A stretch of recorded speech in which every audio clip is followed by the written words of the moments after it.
Soul searching. No, thank you. 4 kids. No, thank you. 9 to 3. No, thank you. Lagree, the best workout I've ever done. I just loved how exercise made me feel.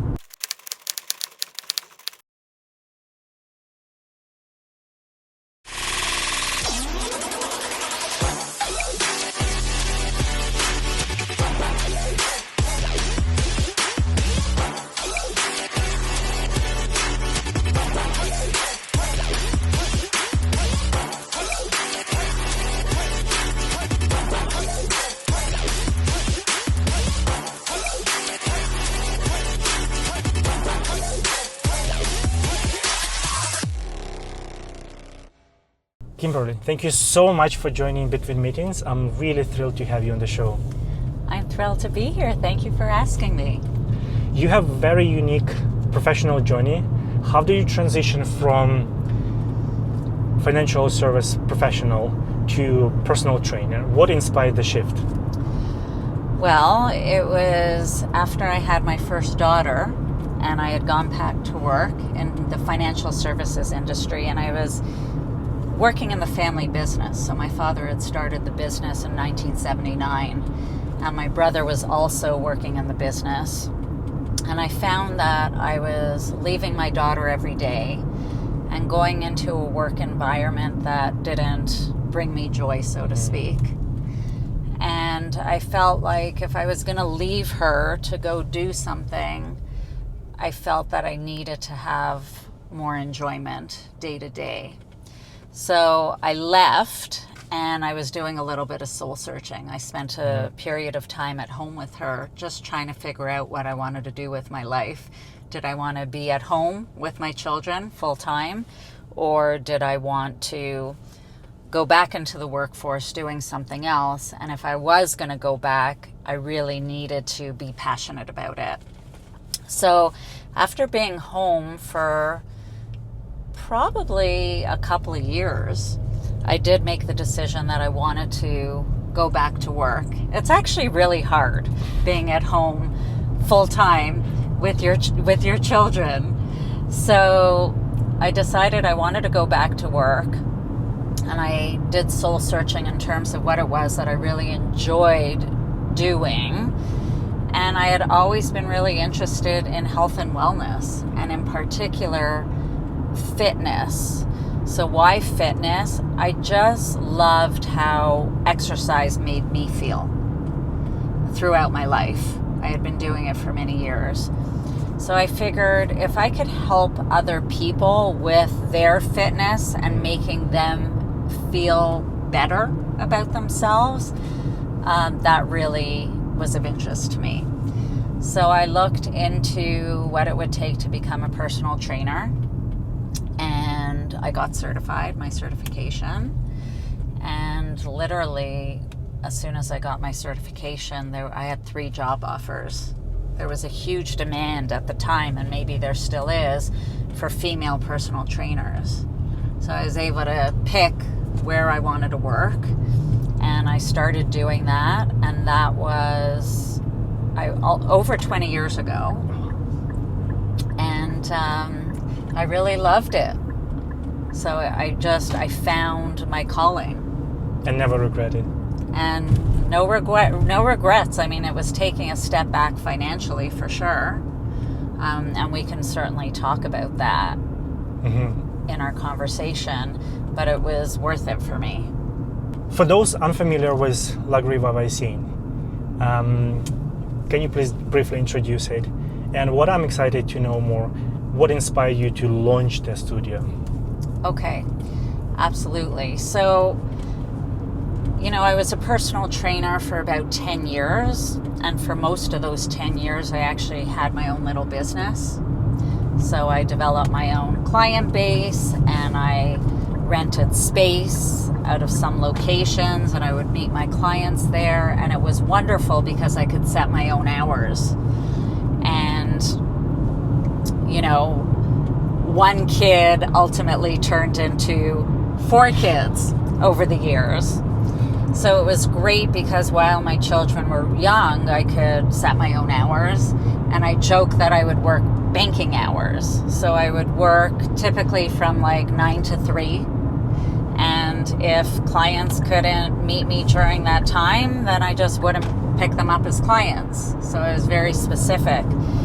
And that worked really well when my kids were young, because I was able to drop them off to school and then go to work. And then I was also able to pick them up from school. And I would be able to take them to their activities and things like that. And while I was a personal trainer, I had quite a few of my clients say, Kim, why don't you open your own place? Right. Why don't you have your own gym? And at the time when the kids were young, I was like, no, thank you. I was like, the thought of, dealing with the toilet overflowing and having to run and deal with that when the kids were young, or just all that comes along with having, your own place, I wasn't up for that. But then when my youngest two, and I say the youngest two because they're twins, they turned 8, I started to feel ready to make a bigger step. Like the kids, there's 9 years between my youngest two and my oldest. So I just started to feel ready to take that next step. But I didn't just want to open another gym or another yoga studio, or at the time spin was really big. I didn't want to open another spin studio. So I wanted to find something that would be unique to Calgary. So I ended up flying to New York, and it was like a fact-finding trip.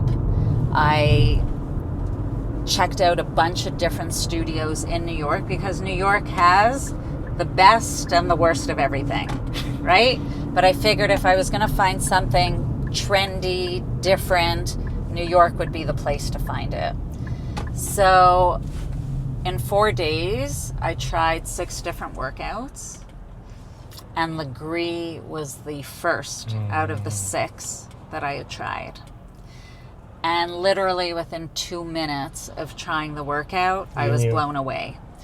It was just so different than anything else I had ever done. And at the end of the class, I called my husband right away and I said, oh my gosh, I just did the most phenomenal workout, like the best workout I've ever done. I'm very intrigued now. And I'm like, yeah, you should be. If you haven't tried it, you need to try it. And that goes for anyone listening to this. It's really unique. It targets both your larger muscles and your smaller muscles, which is very different than most other workouts, so that this workout ends up helping you in anything else that you do. Any other activities of daily living, sports, other fitness classes, or if you go to the gym and you do heavy lifting, this will help with all of that. And I just knew right after that workout in New York that Calgarians, who for the most part I would say are overall a fit group of people, they are very outdoorsy. They ski, they snowboard, they hike, they cycle, they run. I just had a feeling that they would really welcome this type of workout. And so I think it was 14 months after I had tried that class in New York that my husband and I opened our first location. Beautiful story. Thank you. Well, I really want to try it now. No excuses, right? I will Exactly. go there. Well, your first class is free. So Awesome. Really no excuses. Perfect. Balancing entrepreneurship and family life is no easy feat. I have 1 kid. I already have no time for anything. I don't know how you do it with 4 kids. So what's your secret to healthy work-life balance? Yes. Well, I think, I continue to strive for that. I can't say that I've mastered it. It's still challenging. I think as an entrepreneur, when you have a business, you have to accept that your business life and your personal life are going to intertwine. So for us, we're working in our business, on our business 7 days a week. But at the same time, we are finding that time to spend with family and be together.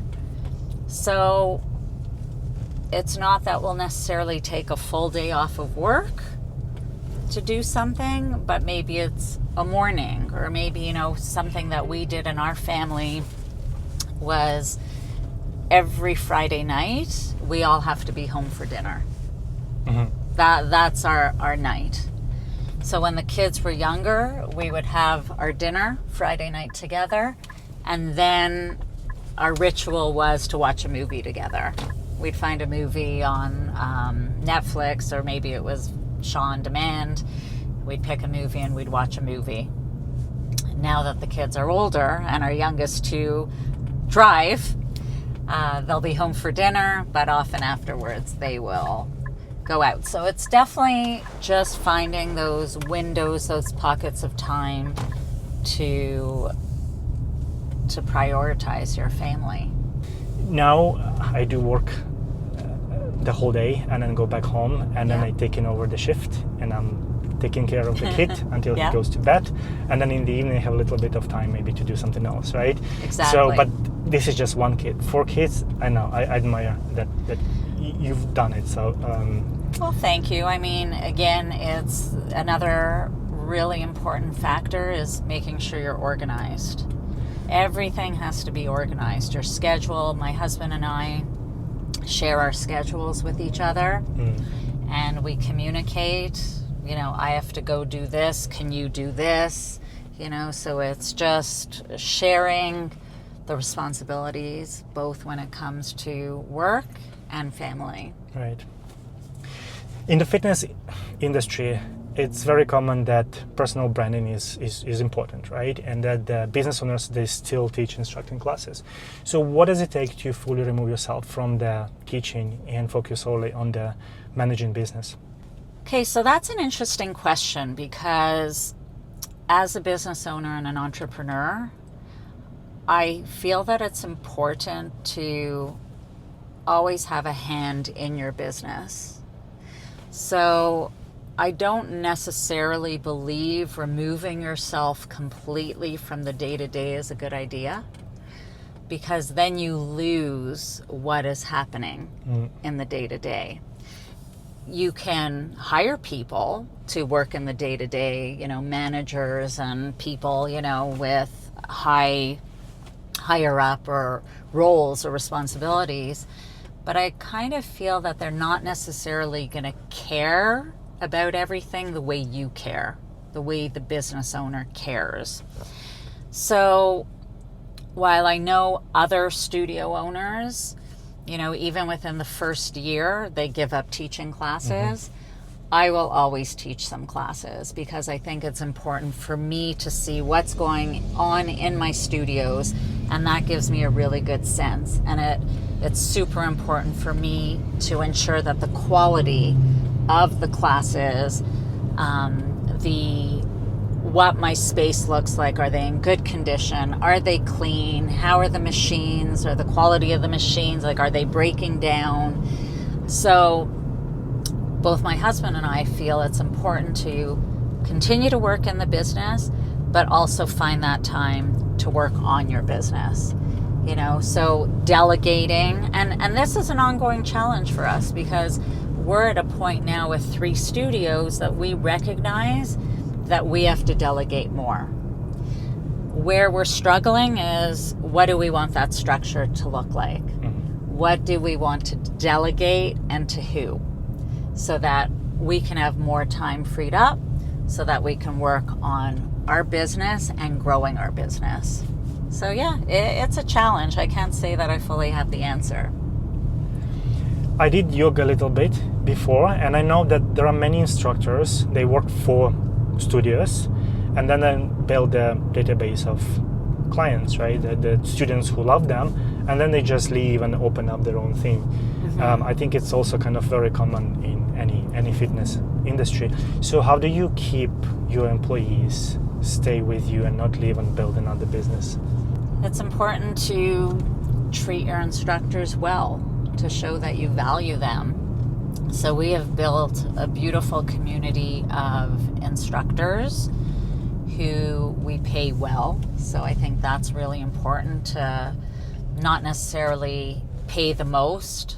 You certainly don't want to pay the least, but you want to pay a competitive wage And then there's other things that you want to do to show your appreciation, so every quarter we do something as a team, so whether that's a team sweat and then we'll go out for dinner and drinks, or we one night we took them to a restaurant where we all made pizza, and then we ate our pizza and drank wine.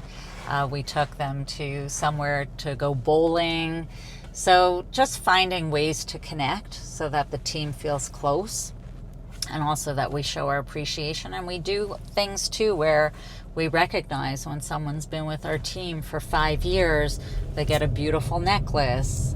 We have a few of our team members who have hit 10 years with us, and we got them these beautiful gifts weekends away, where they can have a spa treatment. So it's showing that they're valuable to us. And then we have such a beautiful community of members that our team has built wonderful relationships with our members too. So everybody becomes really close.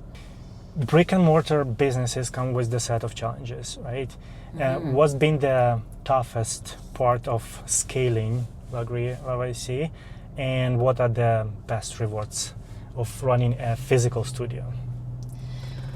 So scaling is a challenge and as I mentioned, in terms of structure. So as you grow, when you have one location, for us, the owners do everything. You're teaching, you're doing the social media, you're responding to the phone calls and emails that are coming in, you're taking care of the merchandising. But as you grow, you don't have time to do all of that. It becomes too much for any one person to do. So for us, I'd say the biggest challenge is, how do you keep the quality of everything high, the quality of the classes, of the customer service, staying on top of everything, and what needs to change to ensure that all of that will still be kept at a level like it was when you first started. So that is something that has been challenging for us, and we continue to work on. In terms of the rewards, well, human beings are social creatures, right? We saw through COVID what happened. We saw how the sales of Peloton completely spiked during COVID when we were in lockdown. So people were still craving exercise, and the only way they could really have social interaction was virtually. But as soon as people could start to interact again, the sales of Peloton dropped, right? And we know that the share price of Peloton also dropped substantially. Interesting. This is because human beings really want person-to-person interaction. And so it's been wonderful having these brick-and-mortar locations to build these beautiful communities. We see friendships develop, great connections develop. People come in, and not only are they coming in for a workout, they're coming in because this is like their second home. Mm-hmm. Amazing. Sneak peek, any other new locations coming up? We are looking. So do we intend to grow and have more locations in Calgary? Absolutely. We haven't nailed down our 4th location yet, but we are interested in a southeast location. So I can tell you that much for now. Awesome. Thanks for sharing. With AI changing industries, right, revolutionizing lots of things, how do you envision Lagree YYC in 5 years from now? And are there any innovation and trends that you're particularly very excited about? So that's something that I've given a lot of thought to, and I do think it's important for businesses to evolve with AI. So in the shorter term, I see us incorporating AI to help us with a lot of customer service. So instead of hiring human beings to respond to clients, I feel that we can incorporate AI. So that's something that we're looking at right now. And hopefully it'll allow us to be more responsive to emails, to phone calls, voice messages that are left. So I'm excited about that and seeing how AI can help us with that. And then, Sebastian Lagree, who's the creator of the Lagree method as well as the equipment, he talks about incorporating AI into the equipment that's being used for the workouts to help improve the workouts even. So that'll be exciting to see and how we can incorporate that down the road. Do I ever see an AI robot taking over and teaching classes one day? Unlikely. I'd be surprised. I've thought about it. Could that happen? I don't think so, because I do think that, again, humans still crave that human interaction and would not necessarily like the AI interaction more than a human. Kimberly, thank you so much for sharing. It was a wonderful story. Like I said, no more excuses. I will go to try Lagree, and I recommend everyone also to try that out. And bring your partner as well. I did Pilates a little bit. I did yoga, so I guess I will be probably expecting something similar. Well, this will challenge you more. And I need that because... Get ready to work even harder. I love yoga and Pilates. Every fitness modality has its place. Lagree is... a workout unto its own. Can't wait. Thank you so much, and I hope to see you there. I hope so.